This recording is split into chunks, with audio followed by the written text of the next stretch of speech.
नमस्कार, मी सत्यराव गायकवाड. शिवरत्न न्यूज मध्ये आपले सहर्ष स्वागत. भारताचे पंतप्रधान श्री नरेंद्रजी मोदी साहेब यांनी भारतातील प्रत्येक गरीब नागरिकांना आपल्या हक्काचे घर मिळावे यासाठी पंतप्रधान आवास योजनेच्या माध्यमातून अनेक गरीब नागरिकांना घरकुले दिली.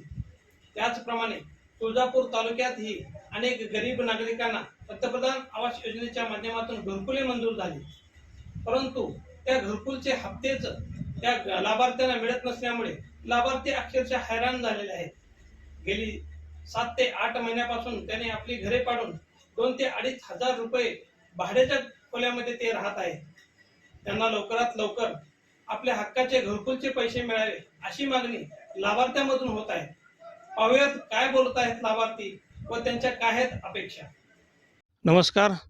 पंतप्रधान नरेंद्र मोदी यांनी भारतातील गरीब नागरिकांना प्रत्येकाला घर मिळावे यासाठी पंतप्रधान आवास योजनेची निर्मिती करून देशातील प्रत्येक नागरिकाला घर मिळावे यासाठी पंतप्रधान आवास योजना आणली. प्रत्येकाने त्या आवास योजनेतून आपली घरे बांधली.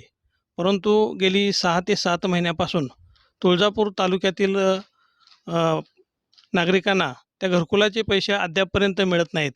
पहिला हप्ता पडलेला आहे, परंतु 7 महिन्यापासून अनेकांनी आपली घरे पाडून ते नागरिक भाड्यानं राहत आहेत. आपल्यासोबत घरकुलाचे लाभार्थी आहेत, त्यांना विचारूया त्यांना घरकुल कधी मिळाले. नाव सांग. अंबादास गायकवाड गोपीनाथ.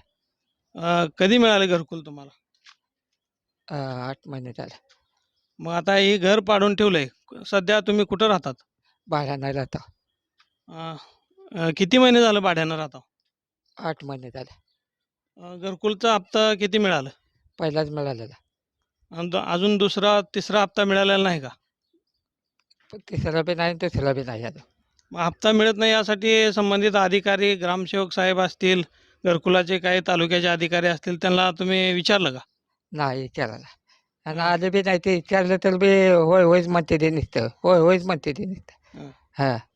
मग आता घरकुलचा हप्ता नाही आला तर घर असं अर्धवटच राहणार का तुमचं? मग आता काय करायचं, अर्धवट राहायला लागले. पैसे वाचूनच राहायला लागले. मग शासनाकडे आता तुम्ही काय मागणी करणार का ह्या हप्त्यासाठी? आता दुसऱ्या हप्त्याची मागणी करायसाठी हे काकुलते. धन्यवाद. दुसरे लाभार्थी आपल्यासोबत आहेत, तामरवाडी येथील.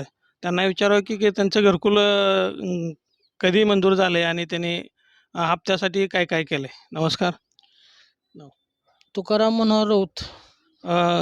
तुम्हाला घरकुल मंजूर झाले? 5-7 महिने झाले. फक्त एकच हप्ता आला, बाकी झालं नाही अजून. बोललो त्यांना, पण देतच म्हणते, अजून आलंच नाही अजून. किती महिने झालं? 5-7 महिने झाले. घर पाडले, आता तुम्ही भाड्यानं राहतात. आम्ही भाड्यानं राहतो, आता घर पडलेलं आहे. मग 6 महिन्यापासून भाड्यानं राहत असाल तर मग घरकुलचा हप्ता शासनाकडे मिळत नाहीत असं मागणी केली आहे तुम्ही? बोललो ते त्यांना, सांगितलं की काय म्हणाले? करतो म्हणले पुढच्या महिन्यात. अजून बी काहीच केलं नाही. धन्यवाद. आणखी एक लाभार्थी आपल्यासोबत आहेत. त्यांनी आपलं घरकुल आल्यानंतर आपलं घर पाडलेलं आहे आणि ते गेली 7 ते 8 महिन्यापासून 2 ते 2.5 हजार रुपये भाडे भरून ते भाड्यानं राहत आहेत. मग शासनानं दिलेलं घरकुलचा फायदा काय, असा प्रश्न सामान्य नागरिकांमधून उपस्थित केला जातोय. आपल्यासोबत लाभार्थी आहेत. नमस्कार. म्हणून नाव सांगा ना. लतिका दत्तात्रय कदम. तुम्हाला घरकुल मिळाले, शासनाने दिले घरकुल तुम्हाला राहायला. मग ही घरकुल किती महिने झाले येऊन? हे 5-7 महिने झाले की. मग आता बरे तुम्ही झाले तरी पण 5-6 महिन्याचे. मग घरकुल मिळाले तुम्हाला, पण त्याचा हप्ता मिळाला का? एक फक्त मिळालाय. तर 8 महिन्यापासून तुम्हाला घरकुलचा हप्ता मिळालेला नाही तर नाही तर मग आता तुम्ही कुठं राहता? भाड्यानं किती आहे भाडं त्यांना घराला? 3,000 रुपये.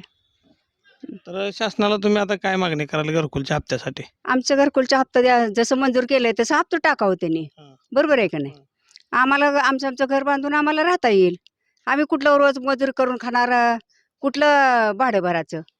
बरोबर आहे का नाही? हां. ठीक आहे, धन्यवाद. आज तिसऱ्या लाभार्थ्याजवळ आपण आलेलो आहोत. त्यांना विचारावं की त्यांचं घरकुल कधी मंजूर झालं आहे, हप्ते किती तटलेले आहेत. नमस्कार. नमस्कार. मी दगडू शिवाजी बाकरे. आम्हाला घरकुल मिळाले, प्रधानमंत्री आवास योजनेतनं मिळालेलं आहे. त्याचं एक हप्ता पडलेला नाही अजून काहीच. आम्ही हा पहिला हप्ता पडल्यावर घर भाड्यानं जाऊन दुसऱ्याचं भाडं भरून दुसऱ्याचं राहत आहोत सध्या आम्ही. किती महिने झालं घर पाडून? 8-9 महिने झाले घर पाडून. मग तुम्ही प्रशासनाकडे अशी मागणी केली नाही का, आम्ही घर पाडले, आम्ही रस्त्यावर आलो, आमचा हप्ता टाका? केलती मागणी, ती वरनंच अजून आलं नाही म्हणाली. मग आता सध्या तुम्ही भाड्यानं राहता. भाड्यानं राहतो आम्ही सध्या. 8 महिने झालं भाडं भरतो. घरी असंच अर्धच राहिले, हप्ता बी पडत नाही. मग शासनाकडे आता त्याबद्दल काय मागणी आहे? त्याबद्दल आमचं लवकरात लवकर हप्ता टाकावे आमच्या खात्यात, एवढीच मागणी. तुळजापूर तालुक्यातील तामरवडी येथील आणखीन एक लाभार्थी आपल्यासोबत आहेत की या आजीला कुणीच नाही आहे, ते एकटे आहेत तिथं, की गेल्या पावसाळ्यामध्ये त्यांचं घर पडलं. त्यांचं घर पडल्यामुळं त्यांना शासनानं घरकुल मंजूर करून दिलं. परंतु घरकुल मंजूर केल्यानंतर आणि त्यांच्या घराचे हप्तेच येत नाहीत. ते गेले अनेक महिन्यापासून भाड्यानं राहत आहेत. त्यांना विचारूया की घरकुल मिळाल्यानंतर हप्ते मिळाले आहेत का? नमस्कार आजी, नाव सांगा. शांताबाई उद्धव पांढरे. घरकुल मिळून किती महिने झालं? 8 महिने झाले. मग हप्ते मिळालेत का? एक हप्ता मिळाले 15,000चा. मग किती महिन्यापासून बाकीचा हप्ता मिळाला नाही तर? 8 महिन्यापासून 8 महिन्यापासून बाकीचा हप्ता मिळाला, तेवढाच एक 15,000चा हप्ता पडलाय. मग हप्ता मिळाला नाही तर तुम्ही आता कुठं राहता मग? भाड्याने राहतोय आम्ही. 2,000 रुपये भाडं आहे. मी तर म्हातारी आहे, मला काम होत नाही, धंदा होत नाही. मी कशाने भाडं भरायचं? मग घरकुलचा हप्ता मिळावा म्हणून तुम्ही ग्रामविकास अधिकारी असतील, शासनाचे जे काय अधिकारी असतील त्यांच्याकडे मागणी केली होती का? हां, सांगितलं होतं की त्यांना, हातपाय पडून सांगितलं होतं त्यांना.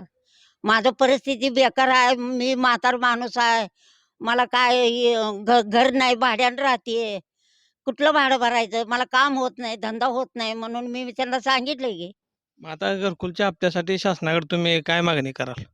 लवकर हप्ते मिळावे. लवकर हप्ता मिळावे, आमचं घर तयार व्हावं आणि आम्ही आमच्या घरात येऊन राहावं. मी भाडं कशाने भरायचं?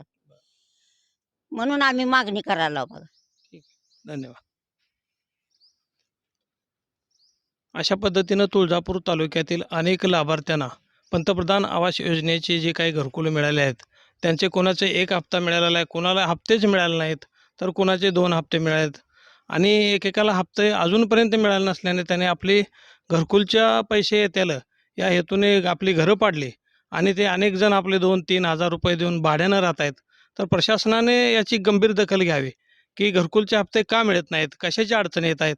आज महानगरपालिकेच्या निवडणुका झाल्या, जिल्हा परिषद पंचायत समितीच्या निवडणुका झाल्या, नेते निवडून गेले, कार्यकर्त्यांनी उत्साह वाढवला, पण या गरीब नागरिकाकडं कोण बघणार, असा प्रश्न या ठिकाणी उपस्थित होतोय. तुळजापूर तालुक्याचे आमदार राणा जगजितसिंह पाटील असतील, धाराशिवचे खासदार श्री ओमराजे निंबाळकर जे असतील, यांनी या प्रश्नाकडे गंभीर लक्ष घालून जे काही गोरगरिबांचे घरकुलचे हप्ते तटलेले आहेत ते लवकरात लवकर देऊन त्यांना हक्काचे घर मिळवून द्यावे, अशीच मागणी या ठिकाणी घरकुल लाभार्थ्याकडून होताना दिसत आहे. मी सर्जेराव गायकवाड, सचिन शिंदेसह शिवरत्न न्यूज, तामलवाडी.